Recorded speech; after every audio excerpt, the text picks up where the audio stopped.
So maybe you noticed from the program that the program is itself organized as a ring composition, and at the very center of the program, which is today's morning, there are monsters. So we start today with a short panel of three talks which have all to do with monsters, and the first one is by Giorgio Carboni, PhD student from the University for Foreigners, Università per Stranieri of Siena, and he has a very long title, which is Fear is a Predator, Can a Metaphor Shape the Style of a Poem? Some remarks on the Ecphrasis of the Shield of Heracles compared to the Shield of Achilles, which is already a monograph.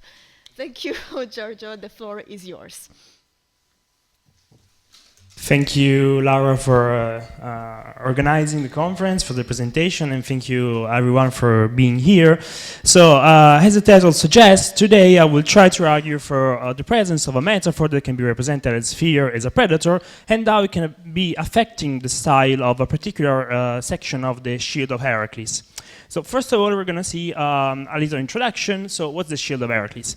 The Shield of Heracles is the latest of the archaic epic poems composed in the very first decades of the 6th century BCE, according to the studies and the opinion of many scholars, including Janko in this article in 1986.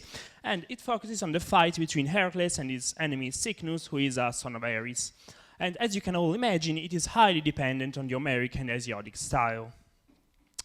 Here we have a brief structure of the shield. So we have the very first 56 verses in which we have the introduction, in which we are said how Heracles was born, how he came into doing his labors, and all the mythology that you probably know about. Then we have a quite longer part, but not too much longer, in which Heracles and Iolaus are actually confronted with Cycnus, and they encounter him. Iolaus in this episode is the companion of Heracles. Then we have the part that will interest us the most today. So the long ecphrasis, or the description of the shield of the hero, in which we will see a lot of details and figures and entities that are depicted on it. And lastly, we have 160 verses in which Heracles and Cycnus properly fight one against the other. As I briefly told you before, the model is obviously the Shield of Achilles, so the long ecphrasis that we find in Iliad 18, in which the poet, Homer, if you want to call him that way, describes how the shield of the hero was made by the god Hephaestus. Nonetheless, we can say that the atmosphere depicted in the Shield of Heracles is quite different from the atmosphere in the Shield of Achilles, as we are about to see it. The Shield of Heracles features a lot of fearful and gruesome elements and figures and entities, while the Shield of Achilles deals mostly with more calm and joyful scenarios, apart from a couple of exceptions that we will see later on. As the poet begins telling us how the shield was made and its materials, he also mentioned the first element that we see on it, the first noteworthy element, which is Phobos, the godly personification of fear. And it is only after this point that the narration of the whole poem goes towards what has been called a nightmarish vision. You can see the very first mention of Phobos, which is said to be in the middle, made of adamant, unspeakable, utifateios, glaring backwards with eyes shining like fire. His mouth was full of white teeth, terrible, dreadful. So as you can already see here, Phobos already is fearful, as one should imagine actually. From this point onward, we find that the ecphrasis become filled with fearful elements. This, on one side, cannot surprise us too much, as we know that in even real and archaeologically attested shields, we can see animals, deities and demons, mythical creatures depicted on the shield of fighters. And here I have some pictures for you. Here we have the chimera depicted on a shield in a vase. Here we have a real shield with a gorgon head. Here we have a crab on another real shield, and here lastly we have a big snake in another shield depicted on a Greek vase.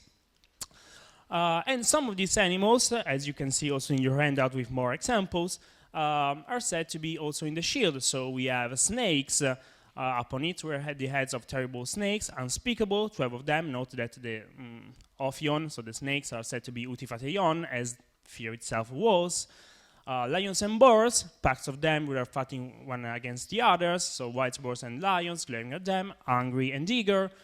We have the centaurs, whose hybrid features are well known to everybody. They're half man and half horse, and obviously they're also already in the Iliad and in the most ancient poems that we have. They are very wild creatures.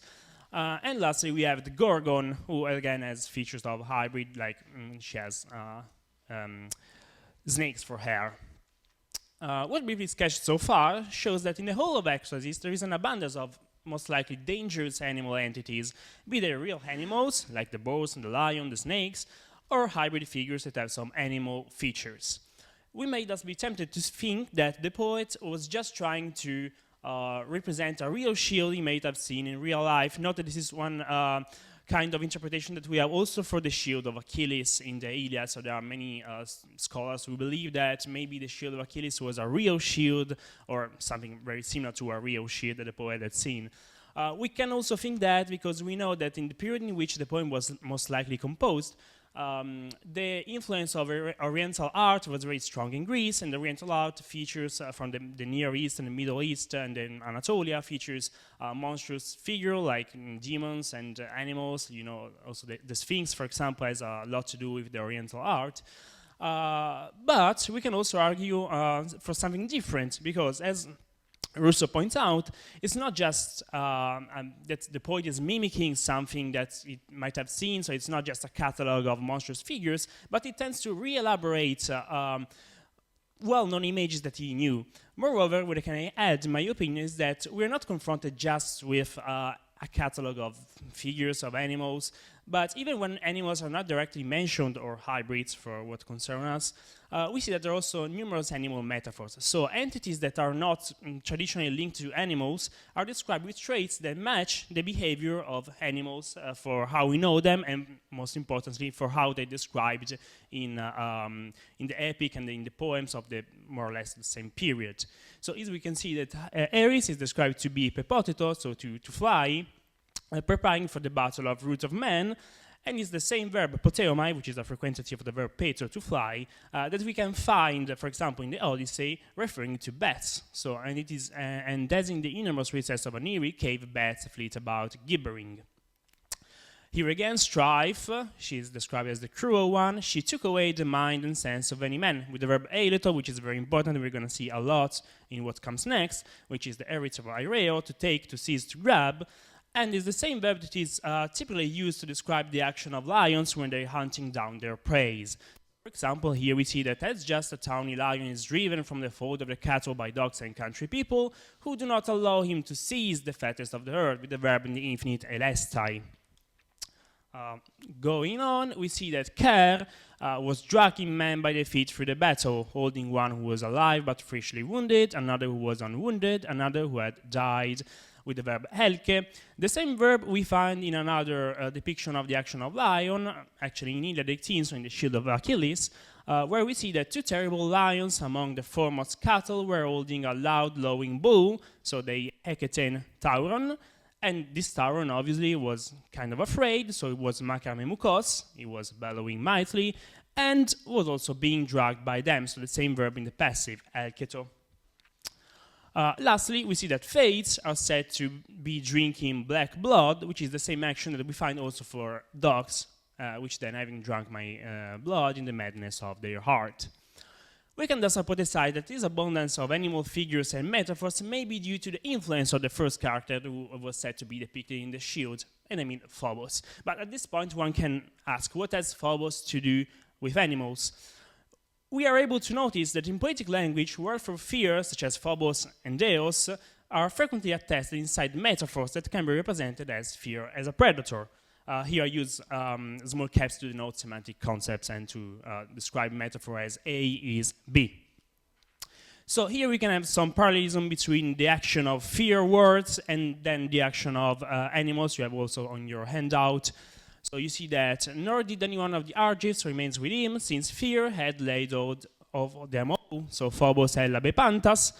Then we have terror would have seized Deus Eilen, even one who was steadfast of heart. And lastly, because of my lack of courage, fear had seized hold of my tongue. Phobos arpadzei grossan. These same verbs are used to describe how lions, who are the predators par excellence in the Homeric epics, are hunting. So, and as a lion easily crushes the little ones of a swift hind when he has seized them with his mighty teeth. So, a lion who is Labon, a hind, Lambano again. Then we have duo leonte, who are arpaxante. And as two lions have snatched away, the verb arpazzo, a goat from a sharp-toothed hound and carried through the thick brush.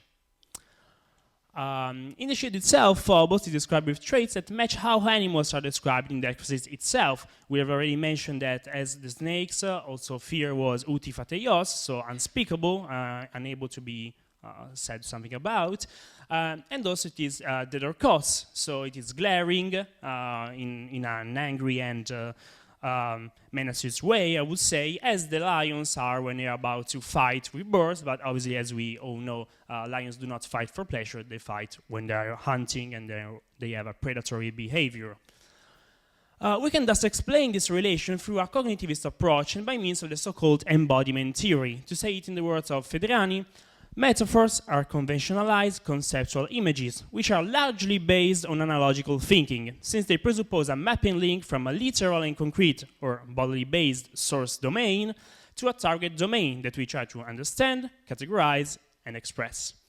Metaphorical thinking arises from general cognitive processes, namely experiencing and interpreting an immaterial things in terms of another that is easily perceivable and relies on our bodily interaction with the physical world we inhabit. What does it mean? It means that since many concepts, conceptualization, and things in general are abstract for us, so they're not really concrete, we try to conceptualize them in terms of what is more concrete and more familiar for us. Now, it may seem strange that a predator is familiar for a person, but it's strange obviously for us that we live in big cities. But for people living 2,000 and more years ago, obviously the presence of predators, wolves, lions, and in general of predators was very much common, I think. So this is why we can also argue for the fact that it was a kind of a way to make something more familiar to them. This approach of the embodiment is rooted in the theory of the metaphor elaborated by Lakoff and Johnson and Lakoff, and offers a way to elaborate and better comprehend in terms of human cognition what was canonically regarded as a mere stylistic choice. In our case, we're dealing with metaphors, and as we all know, we're dealing with emotions. And as we all know, emotions are difficult to understand for us because they're very abstract by their nature, and that's why they tend to go very often to undergo processes of embodiment. That is for us to better comprehend them and to conceptualize them as something that we know better and we understand better. And here we can say that fear is probably conceptualized as a predator, since they both share a common behavior. So they grab and they hold a victim and they do not let it go. The occurrences of fear words with the same verbs that are commonly linked to predators, namely lions, allow us to identify a pattern in the phraseology that precisely refer and represents the metaphors that we have identified above. Moreover, it appears that preys, when fleeing in fear, are described in the same way as humans are when they are en route. So, for example, here we have another mapping of this metaphor. So, to be afraid is to be a prey. Here we have a couple of examples in which preys are said to be running away, to be driven en route before their attackers, their predators. So in the first example, we do have another hind. So, and swiftly she darts through the thick brush and the hood, sweating the haste before the mighty beast attack. And it's also relevant that we see the verb the noun tromos in the first line, and on herself too comes that trembling. It is another fear word, heavily related to the other words of the semantic field fear, like phobos and deos. And as you may know, it is really, I think, relevant in this occasion because you see that semantic words that refer to the semantic field of fear often have an origin from, diachronically speaking, from verbal roots which has to do with the semantic field of motion. So there is this very often semantic change from the semantic field of motion to that of fear, as most likely fear was conceptualized as the result of the trembling and of the trembling of a person who was very much afraid. To go on, we see again that in a passage where there are described also some fighters that were being driven in route. They are the target of a simile that has to do with cattle that a lion has driven in route, coming on them in the dead of the night. Here, the verb that interests us are ephobese, which is the verb phobeo, phobeomai, which obviously is the rational basis of the word phobos, and in the previous example, we have the verb eixe from aisso, to dart, to move swiftly. These very same verbs are the ones used in context when we have soldiers and fighters who are rooting them and fighting and fleeing from their opponents. So, for example, so was no one of the chosen able to protect these troops from destruction, but were themselves driven in flight. So the Trojans autoi phebonto. Again, we see once more oide e phebonto, and in the last we see also the verb aisso, so aixanta phobon. Here we are talking about a fighter that was fighting against Menelaus, and him, Tony, heard Menelaus struck on the belt with a spear cast as he started to flee. So again, with the same verb that we see of the hind in the previous example, and drove the bronze clean through. Here I think that this mapping of the metaphor is perfectly displayed in this passage from Iliad 22, which is the famous book in which Hector and Achilles are fighting one against the other, and the fight actually begins with the flee of Hector from Achilles, because Hector has too much fear of his opponent. And here I think that it summarizes everything we have said so far. So, but trembling seized Hector when he caught sight of him. So you see that Tromos, which is trembling, but it's also a manifestation of fear, hele, Hector. So it takes hold of someone, in this case Hector, and he dared no longer remain where he was, but left the gates behind him and fled in fear, bede phobetes. Then we have the beginning of a similes, and the son of Peleus rushed after him, trusting his fleetness of foot. As a falcon in the mountains, swift of winged things, swoops easily after a fluttering dove. She flees before him, so the dove phobetai, and he close at hand darts again and again at her with shrill cries, and his heart, we are talking about the heart of the falcon, commands him to seize her, Elaine. In this case, it's, I think, quite realistic to say that the falcon actually represents the fear that and also Achilles, who is the origin of the fear that Hector is feeling in these moments of the narration. We can thus hypothesize that the abundance of frightful and animal elements in the Ecphrasis may be due to the influence of the metaphor fear is a predator. How can we back this hypothesis up? Well, first of all, we see that in the shield, metaphors and animal similes are scarce before and after the beginning of the Ecphrasis. Here we have 4 examples, and as you may know, as you may already see yourself, they precisely fall in the pattern that we expect from the more common Homeric similes. Okay, so fighters described as boars, as lions, fighting one against the other. The only peculiar one, I think, is the one that's vultures, but it's a really isolated example in this case. As further evidence for this explanation, one can also compare the Ecphrasis of the shield of Achilles in Iliad 18, where these gruesome and fearful images are very scarce and are not very frequent. We just have 2 images of this kind in which animals are involved. So we have in the first passage from Iliad 18, 573 and 586, where there are 2 lions that are attacking some cattle, and it's one of the episodes that we've seen in some example before. And then we have the passage of fate that seizes and attacks human, which is precisely parallel in the shield, and we've seen also that one before. But other than that, in the shield of Achilles, there's no trace of the nightmarish vision that seems to haunt the shield of Heracles. What's even more interesting is that this atmosphere, invaded by fear and terror, seems to no end with the end of the Ecphrasis.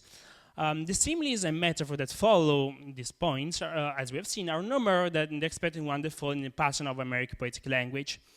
The Ecphrasis itself can be said to be encircled by fear by means of a recomposition, and we are about to see it. So the very first episode of the Ecphrasis is this one, when there is a school of fish who is driven en route by the swans in the pond, in the stream of water where they are, that are diving, so the fish get scared and they run, they swim away everywhere.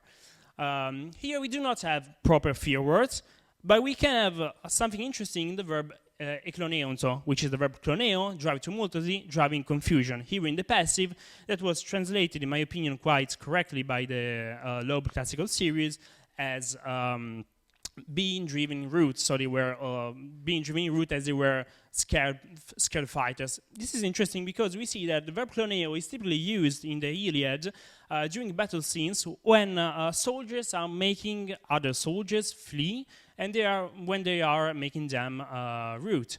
So here we have a precise parallel, I think, in Iliad 15, so in the very first 8 verses, when the Trojans in their fight had passed through stakes and trench, and many had been vanquished at the hands of the Danans. Then beside their chariots they halted and remained there, pale with fear and terror-stricken.